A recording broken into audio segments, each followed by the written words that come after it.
Mga kaibigan, sa naging laban nga po ng Creamline Cool Smashers at ng Signal HT Spikers, sa alamin natin ng mga dahilan ng pagkatalo ng Creamline Cool Smashers.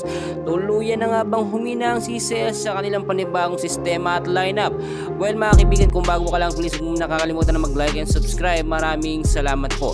Sa intense and crucial game dito sa Prelim, inabot lamang ng 3 set ang laban nga po ng CCS at ng Signal HT Spikers. So far, kung titignan po natin ang first 6 lineup ng CCS, nandiyan si Alyssa Valdez, si Carl Negrito, si Mitch Gamit, si Pangs Panaga, Michelle Gumabaw at Gemma Galanza. Pero alam nyo mga kaibigan na wala yung chemistry at momentum na meron noon sa Creamline Cool Smashers. Paano ko nasabi?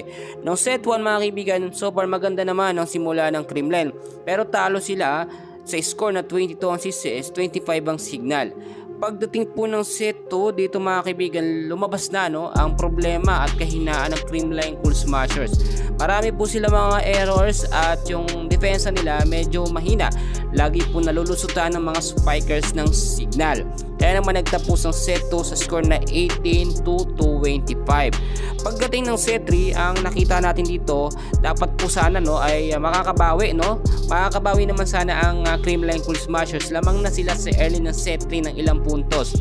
Pero itong Signal HT Spikers bigla pong humabol. Alam nyo mga kaibigan, minsan 5-0 nating run ang nangyayari. Talagang sunod-sunod yung score ng Signal at hindi na makadepensa.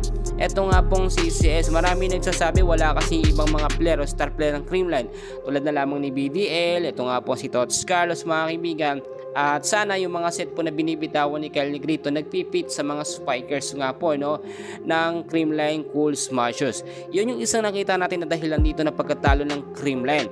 Plus yung mga errors ay tuloy-tuloy imbis na malesin yung mga errors kapag lumalaban sila halos nagsusunod-sunod po mga kaibigan.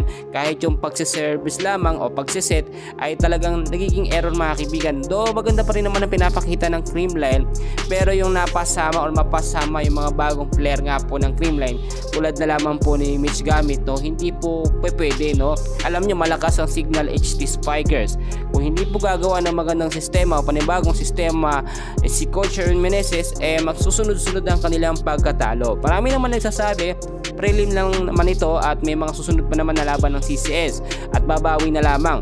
Pero kung hindi aagapan ni Coach Aaron Meneses ang mga pagkatalo nagiging problema ng Creamline, baka hindi sila mag-campion ngayong PBL All Filipino Conference. Magaging man, congratulations pa rin sa magandang pinakita ng laban ng CCS at ng Signal HT Spiker.